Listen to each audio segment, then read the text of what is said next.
Hello நண்பர்களே, வணக்கம். இன்னைக்கு நாம் பார்க்க போகிற படம் கங்குவா. கத்தவா கத்தவா கங்குவா அப்படின்னு தானே உங்களுக்கு கேட்குது? அவ்வளவு சத்தமாவா கேக்குது? கங்குவா தான் படத்து பேர். ஆனால் அங்கங்கே கத்திக்கிட்டே இருப்பாங்க. இப்ப நான் என்ன உங்கள்கிட்ட சொல்றது? அதனால் கத்தவா அப்படின்னு புரிஞ்சுக்கிறாதீங்க. இந்த தீவுக்குள்ள எத்தனையோ மர்மங்க கொட்டி கிடக்கு. முடிஞ்சா பிபி மாத்திரையும் சுகர் மாத்திரையும் எடுத்துகிட்டு போங்க. தண்ணி பாட்டில் மறந்துடாமல் எடுத்துகிட்டு போகணும். ஏன்னா அவங்க கத்துல நீங்கள் பிபி ஏறி ரொம்ப டென்ஷன் ஆகிட்டு அப்புறம் ஆம்புலன்ஸ்க்கெல்லாம் வர சொல்ல வேண்டியது. அந்த அளவுக்கு படத்தில் எக்ஸ்பெரிமெண்டல் கொண்டு வந்திருக்கிறாங்க. அதனால் பிபி மாத்திரையை மறந்துடாமல் எடுத்துகிட்டு போங்க. இது நோட்டீஸ். இந்த படத்தில் ஃபஸ்ட்டு படம் ஆரம்பித்த உடனே பவுண்டி ஹண்டராக இவரை சூர்யாவை அறிமுகப்படுத்துகிறாங்க. அவருக்கு ஆப்போசிட்டாக திஷா பதானியோட அசிஸ்டண்ட்டு ரெஜின் கிஷின்லி, சூர்யாவோட அசிஸ்டண்ட்டு யோகி பாபு. இவங்க மொக்கையாக ஒரு காமெடி 10 நிமிஷம் மொக்கையாக ஒரு காமெடி வெர்ஷன் பண்ணியிருப்பாங்க. அதை ஸ்கிப் பண்ணிவிடுங்க. அடுத்து படத்துக்குள்ளே போனோம் அப்படின்னா 1070, அதாவது இவங்க பேசுகிற தமிழ் மொழி 1070 இன்றைக்கி சதுரங்க வேட்டை படத்தில் நட்டி நடராஜ் பேசுகிற மாதிரி அங்கே தமிழ் பேசுவாங்க. அதெல்லாம் கொலை வெறியாக இருக்கும். என்ன அப்படின்னா தமிழ் மொழி அப்போ எப்போயா இவ்வளோ ஈஸியாக பேசுனாங்க? சங்க இலக்கியங்கள், தொல்காப்பியங்களில் சொல்லப்பட்ட சங்க இலக்கியங்களில் அவ்வளவு நேர்த்தியாக தமிழை பேச வச்சுருப்பாங்க. பாரம்பரிய சொல்லிலிருந்து தான் இன்றைக்கி நம்ம பேசக்கூடிய ஈஸியான தமிழை நம்ம உருவாக்கிக்கிட்டோம். அப்போ பேசுகிறப்படக்கூடிய விஷயம் 1001 படத்தில் செல்வராவன் பண்ண 1001 அந்த ஜோனரில் தான் அவங்க பேசியிருப்பாங்க. அதே மாதிரி அக்கோப்ளிட்டா அப்படின்னு ஒரு படம் வந்திருக்கும். அதில் கூட பார்த்திங்கன்னா ஜோனர் பீரியடில் பேசக்கூடிய லாங்குவேஜை அவங்க சென்ஸ் பண்ணி அழகாக பேசியிருப்பாங்க. இதில் கோட்டை விட்டுருப்பாங்க இந்த படத்தில். இன்னொன்று பார்த்திங்கன்னா சிஜி ஒர்க்கர்ஸ் அழகாக பண்ணியிருப்பாங்க. டாப் ஆங்கிள் பேஸில் நீங்கள் படத்தை பார்த்தீங்கன்னா ஏதோ குச்சியாக நின்றுட்டு இருப்பாங்க. என்னையா அது குச்சியாக இருக்கிறாங்க? சிஜியில் அவ்வளவு தூரமாக இவ்வளோ மெனக்கட்டில் இன்னும் வளரல அப்படின்ற அளவுக்கு யோசிக்க வச்சுருக்காங்க. ஏன்னா மற்றபடி லெஃப்ட் டு பேனிங் அந்த ஃபோக்கஸ் பண்ணுற இடத்துலலாம் சூப்பராக சிஜி பண்ணியிருப்பாங்க. இதில் 3Dயில் இன்னொன்று காட்டி அந்த 3D படத்தையும் யோசிக்க வச்சாங்க. நான் அடிக்கடி கிளாஸை எடுத்து பார்த்தேன். உண்மையிலேயே 3Dலாம் பண்ணியிருக்காங்களா இல்லை நார்மல் போர்ஷனில் இருக்குதா அப்படின்னு. நார்மல் போர்ஷன்லாம் நிறைய இடத்துல இருக்குது. 3D மார்க்கர் அங்கங்கே எழுதி வச்சுருந்தாங்க. அதெல்லாம் கேள்விக்குறியாக இருக்குது. இப்படி கூட தான் டீம் ஒர்க் பண்ணியிருப்பாங்க அப்படின்ட்டு. இன்னொரு பெரிய குழப்பம் என்ன அப்படின்னா, இந்த படம் டைம் லூப் ஸ்டோரியா இல்லை பீரியாடிக் ஸ்டோரியில் எக்ஸ்பெரிமெண்டலா அல்லது வரலாற்று இதில் ஜீன்ஸ் சம்மந்தப்பட்டு இப்போ சோழர் காலத்தில் பிறந்தவர் இன்றைக்கி பிறந்துட்டார், அல்லது 1070 பிறந்தவர் இன்றைக்கி ஒருத்தர் அவருடைய ஜீனில் பிறந்திருக்காரு அப்படின்னு ஒரு குழப்பத்தை தெளிவுபடுத்தாமலேயே கதையை அங்கேயும் இங்கேயுமா, அதாவது 1070க்கு ஒரு ஜம்பிங், 2024க்கு ஒரு ஜம்பிங் அப்படின்ற மாதிரி அண்ணனுக்கு ஒரு ஊத்தாப்பான் அப்படின்ற மாதிரி இருந்துச்சு கதை. எப்படின்னா நம்மளே புரிஞ்சுக்கிறணும், ஓ இது டைம் லூப் ஸ்டோரியா அப்படின்னு பார்க்குறவங்களுக்கு டைம் லூப் ஸ்டோரிப்பா.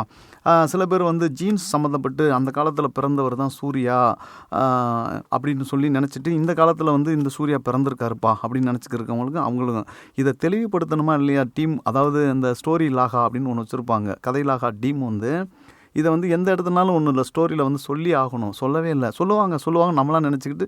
அதான் நான் சொல்கிறேன், நீங்கள் டைம் லூப் ஸ்டோரியாகவும் எடுத்துக்கலாம், ஜீன்ஸ் சம்மந்தப்பட்டு அதாவது அவங்களுடைய பாரம்பரியத்தில் வந்தவருங்க இவர் அப்படின்னு எடுத்துக்கலாம். அப்படின்னு ஒரு குழப்பம் இருக்கும். அதனால் தெளிவாகிக்கங்க. இதை நீங்கள் தான் முடிவு பண்ணிக்கிறணும். அதனால் நீங்களே இதுக்கு கதை வசன கர்த்தா.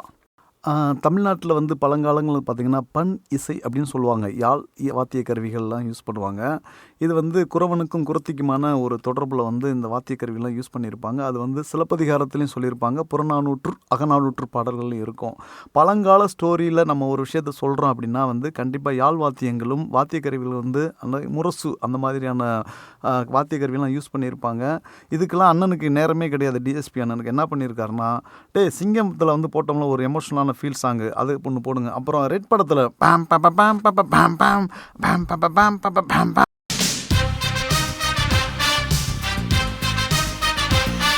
பேம் பேம் பேம் பேம் பேம் அதை ஒன்று போடு அப்படின்னு போட்டிருக்காரு.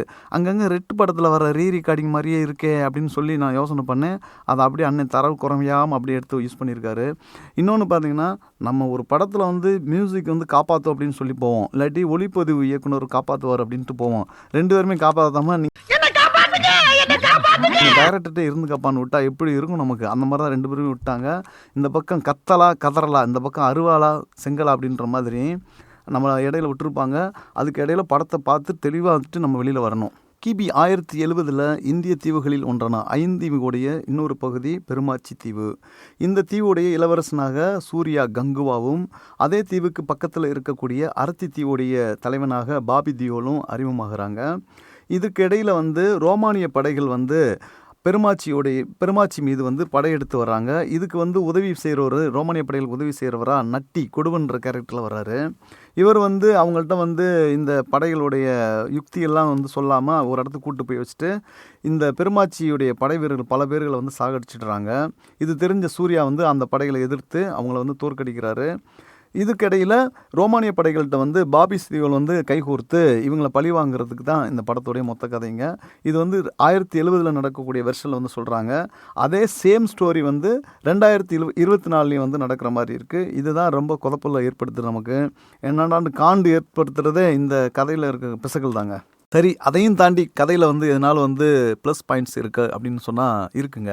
ஏன்னா இந்த படத்தை குழந்தைகள் பார்க்கும்போது அவங்களுக்கு அதாவது இதில் இருக்கிற விஷயங்கள் ஒரு புதுமையாக தெரியும். ஏன்னா 3D எஃபெக்ட்ஸில் படம் பண்ணியிருக்கிறதுனால அவங்களுக்கு ஒரு புதுமையான அனுபவத்தை கொடுக்கும். அப்புறம் இந்த பெருமாச்சி பகுதியை சேர்ந்த இந்த பெருமாச்சி தீவை சேர்ந்த பெண்கள்லாம் சேர்ந்து மூலிகையெல்லாம் பறிக்கிறதுக்காக காட்டுக்குள்ளே போவாங்க. அப்போ எதிரி படைகள் இவங்களை சூழ்ந்து இவங்களை தாக்க ஆரம்பிப்பாங்க. அப்போ அதில் ஒரு பெண் இவங்களை சமிக்கை மொழியில் அங்கேருந்து கூவி சூர்யா இருக்கிற இடத்துக்கு தொடர்பு கொண்டு நாங்கள் இந்த மாதிரி மாட்டிக்கிட்டோம், நாங்கள் என்ன செய்யணும் அப்படின்னோடனே அவர் சில விஷயங்கள்லாம் சொல்லுவார். அது அவங்களுக்கு மட்டுமே புரியுற மாதிரி சொல்லியிருப்பாங்க. அப்போ அவர் சொல்லிக் கொடுத்த, அதாவது அவர் இவங்களுக்கு சொல்லிக் கொடுத்த பயிற்சியை வச்சு அவங்க அங்கே போரிட்டு அந்த சண்டையில் ஜெயிச்சிருவாங்க. இது ஒரு புதுசாக இருந்துச்சு.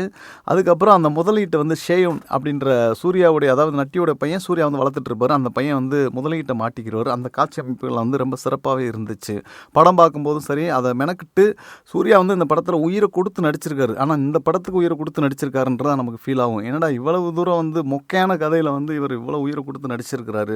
மற்றபடி சூர்யாவோட நடிப்பு, அவருடைய திறமை எதுலையுமே குறையலைங்க. அதே மாதிரி சிறுத்தை சிவாவுடைய படம் அப்படின்னு நம்ம ஒரு நம்பிக்கையோடு உள்ளே போனோம் இல்லைங்களா. சிறுத்தைன்னு ஒரு படம் அவரை பேர் ஏற்படுத்தி கொடுத்துச்சு. அதுக்கப்புறம் வீரம், விவேகம், இந்த வரிசையில் அவர் பண்ண எல்லா படமே நம்ம எதிர்பார்த்து போவோம். அந்த எதிர்பார்ப்பை ஃபுல் பண்ணியிருப்பார். ஆனால் இந்த படத்தில் மட்டும் கொஞ்சம் சர்க்கிள் ஏற்பட்டு நம்ம எதிர்பார்த்த போன அந்த கங்குவா, நான் கூட சொல்லிட்டு போனேன், கங்குவா சூப்பராக வரும் பாருங்கள் சிறுத்தை சிவா படம் அப்படின்னு சொல்லிட்டு போனேன். ஆனால் அதை ஃபுல்லாக ஏமாத்தம் தான் மிஞ்சிச்சு. அதனால் இந்த படத்தில் நம்ம ஒரு புதுமையான அனுபவத்தை 3Dயில் கொண்டு வந்திருக்காங்க அப்படின்னு மட்டும் போகலாம். மற்றபடி கதையாவோ அல்லது புது ரசனையோடு போகிறவங்களுக்கு இது ஏமாத்தத்தை கொடுக்கும். சரிங்க நண்பர்களே, அடுத்த ஒரு வீடியோவில் சந்திப்போம். நன்றி, வணக்கம்.